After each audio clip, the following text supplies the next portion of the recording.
Hello दोस्तों, स्वागत है आपका आपके अपने यूट्यूब चैनल टीसी फिजिक्स के ऊपर, जहां हम पढ़ते हैं फिजिक्स एंड ओनली फिजिक्स। आज अपन जो टॉपिक स्टार्ट करने जा रहे हैं उसका नाम है सरल लोलक या सिंपल पेंडुलम।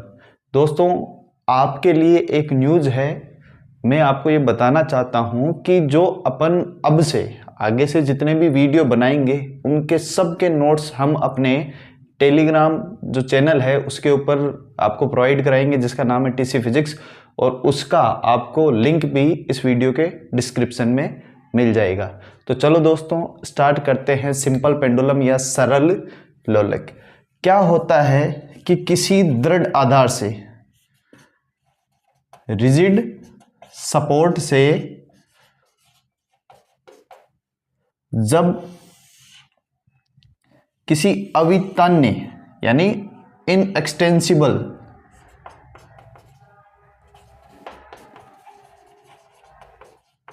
मतलब जिसको और लंबा नहीं किया जा सकता, ऐसे तार से किसी बोब यानी गोलक को जब अपन लटकाते हैं और उसको इस प्रकार की मोशन करवाते हैं और ये जो व्यवस्था अपने पास बनती है, इसको अपन बोलते हैं सिंपल पेंडुलम या सरल लोलक।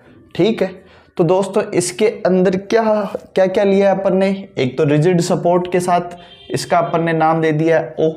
ठीक है, इसका हमने नाम दे दिया S, क्या नाम दिया है S, जिसके साथ हमने कोई बोब है, कोई लोलक है, कोई गोला है जिसको अपन ने लटका रखा है, जिसका नाम क्या है O। और इसको अपन कोई स्थिति A तक लाते हैं और उसके बाद में इसको अपन छोड़ देते हैं जहां पे एंगल क्या है, थीटा।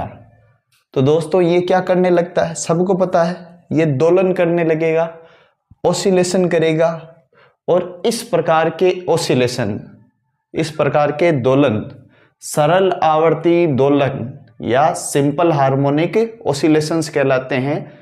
जैसा आपको ये सारी चीजें आपको नोट्स में मिल जाएगी, आपको समझना है यहाँ पे मेन कि भाई जब आप इसको खींच के यहाँ से छोड़ते हो तो ये इस तरीके से टिक टॉक करके मोशन करने लगता है, और यही मोशन आपके पास क्या होती है, सिंपल हार्मोनिक मोशन या सरल आवर्त गति कहलाती है। अब देखो दोस्तों, जब अपन इस एक्सपेरिमेंट को परफॉर्म कर रहे हैं तो इसकी जो मैथमेटिकल कैलकुलेशन होती है वो किस प्रकार की जाती है। तो ध्यान दीजिए कि क्या होता है कि जब अपन इसको गोलक को खींच के यहाँ पे लेके आते हैं, मतलब स्थिति A के ऊपर लेके आते हैं, तो इस पे दो प्रकार के बल कार्य करते हैं। कितने प्रकार के बल कार्य करते हैं, दो प्रकार के, 2 टाइप्स फोर्स एक्ट होते हैं इसके ऊपर।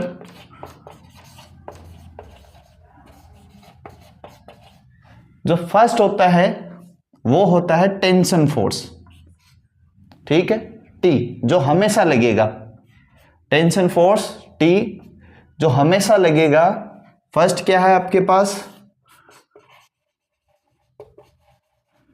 टेंशन फोर्स T या तनाव बल, ये टेंशन फोर्स लगेगा। दूसरा, इस जो गोलक हमने लिया है, जो बोब हमने लिया है, जिसका मास m है, जिसका मास क्या है, m है, उसके कारण जो ग्रेविटी के तरफ जो बल लगेगा, नीचे की तरफ जो बल लगेगा वो क्या होगा, mg। क्या लगेगा, mg। दूसरा बल क्या लगेगा, mg। सेकंड फोर्स क्या लगेगा, सेकंड फोर्स mg। जो दूसरे वाला बल लगेगा उसका नाम क्या होगा, mg। अब इस mg के भी दो घटक होंगे। जब अपन इसको खींच के यहां पे ले आते, कहां पे, यहां पे तो नीचे की तरफ mg लगेगा। जब स्थिति A पे आएगा तो इसके ऊपर दो बल लगेंगे, इसके दो घटक हो जाएंगे। एक घटक इसका जो वर्टिकली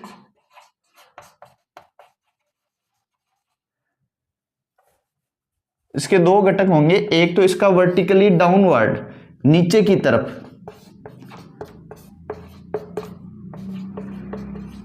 नीचे की तरफ वाला, वो क्या होगा, वो होगा mg cos थीटा।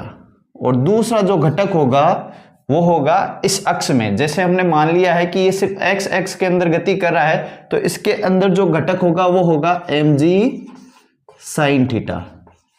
मतलब इसको अपन रिप्रेजेंट करें अगर एक्स्ट्रा डायग्राम से, तो अपन कैसे बनाएंगे कि भाई यहाँ पे इसकी मेन स्थिति है जहाँ पे ये पेंडुलम ओ है, और उसके बाद में इसको अपन लेके गए जैसे यहाँ मान लिया अपन ने ए पोजीशन पे, ठीक है, और वो भी एंगल थीटा से हमने यहाँ डिस्प्लेस किया है। तो एक तो टेंशन फोर्स टी लग रहा है, ठीक है, एक नीचे की तरफ mg लग रहा है। mg के दो कंपोनेंट होंगे, कौन कौन से होंगे? नीचे की तरफ लगेगा वो लगेगा mg cos थीटा, और इस साइड जो लगेगा वो लगेगा mg sin थीटा।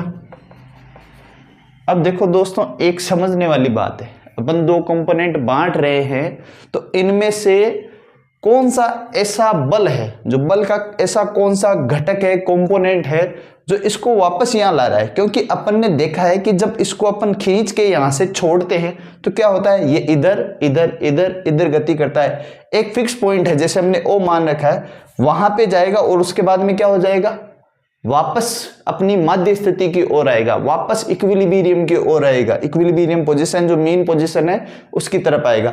आप चाहे कितना ही बड़े पेंडुलम ले लो, कुछ भी ले लो, एक पोजीशन होती है जहां पे जाके वो रुकता है और वापस अपनी स्थिति पे आगे दूसरी साइड जाता है।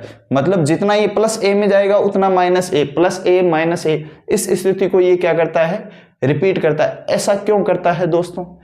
इसका कारण होता है प्रत्यानयन बल, रीस्टोरिंग फोर्स। जो रीस्टोरिंग फोर्स का यहाँ पे काम हो रहा है वो हो रहा है mg sin थीटा के द्वारा। किसके द्वारा? mg sin थीटा के द्वारा, ठीक है। mg sin थीटा क्या करेगा, जब ये इधर जाएगा तो mg sin थीटा इसको वापस खींच के नीचे ले आएगा, जब ये इधर जाएगा तो वापस mg sin थीटा इसको खींच के नीचे ले आएगा। और ये जो टेंशन फोर्स और जो mg cos थीटा है, ये एक दूसरे से क्या हो जाएंगे, बैलेंस हो जाएंगे, एक दूसरे से क्या हो जाएंगे, बैलेंस हो जाएंगे। अब देखो दोस्तों, हमने यहां पे जो वायर ले रखी है, उस वायर की लेंथ अगर अपन L माने, क्या माने, L माने, और यहां से यहां का जो विस्थापन हुआ है, जो डिस्प्लेसमेंट हुआ है, उसको x माने, तो अपन किस प्रकार इसकी कैलकुलेशन कर सकते हैं? तो देखिए, तो किस प्रकार इसकी कैलकुलेशन होगी, तो सबसे पहले अपन बताएंगे प्रत्यानयन बल।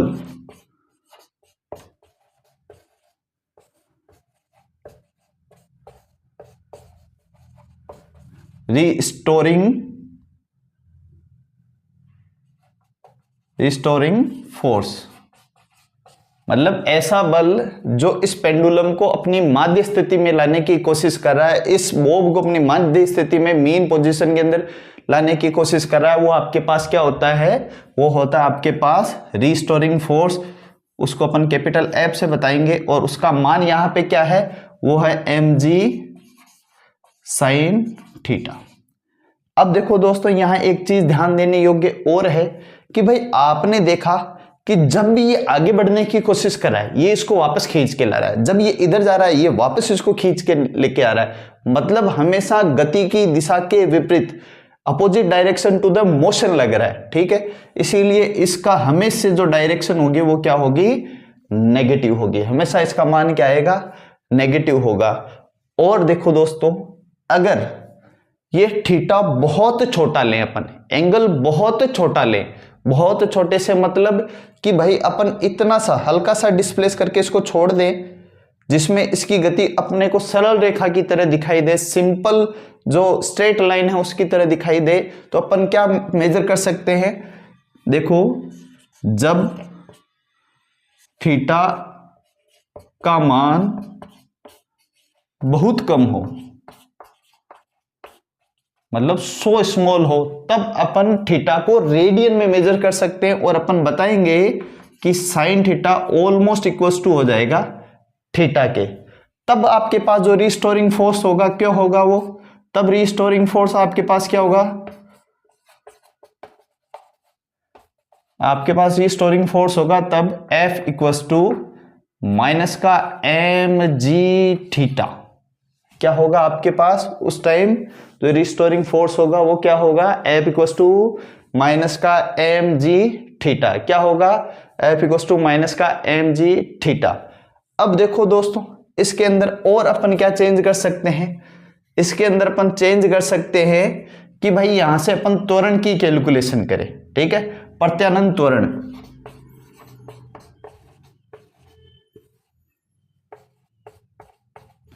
प्रत्यानंद त्वरण इसको अपन मान लिए, चलो a मान लेते हैं।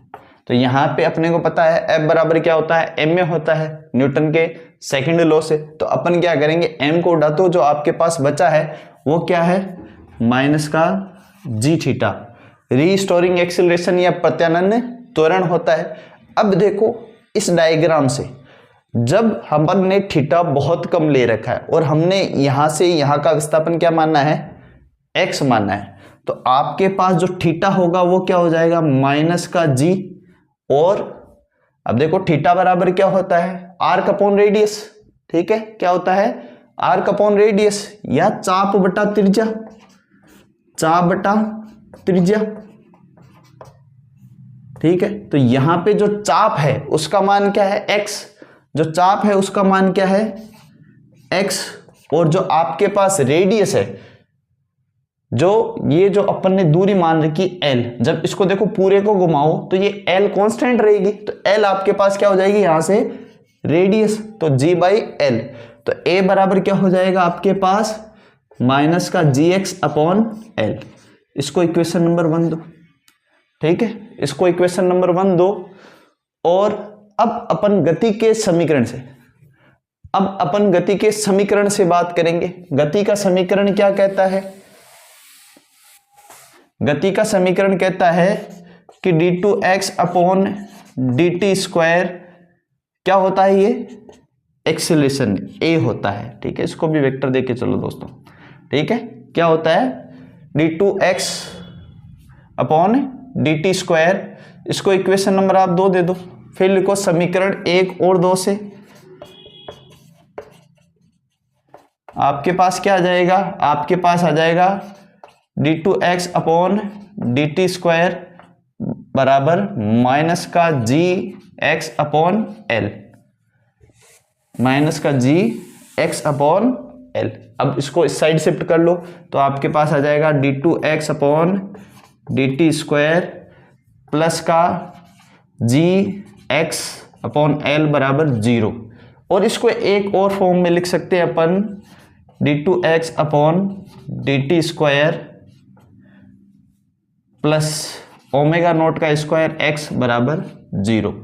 तो दोस्तों ये जो अपने पास इक्वेशन प्राप्त हुई है, ये जो समीकरण मिली है, ये सिंपल हार्मोनिक मोशन या सरल आवर्त गति के लिए इक्वेशन ऑफ मोशन है। क्या है, SHM की इक्वेशन ऑफ मोशन, दोलनी, सरल दोलनी गति के लिए ये गति का समीकरण है। सरल दोलनी गति के लिए क्या है, गति का समीकरण है, जहां पे इसको रब कर लेते हैं, जहां आपके पास ओमेगा नॉट का स्क्वायर बराबर क्या है, जी अपॉन एल। अब देखो इस प्रकार की गति के लिए अगर अपन आवर्तकाल की बात करें, आवर्तकाल की, टाइम पीरियड की,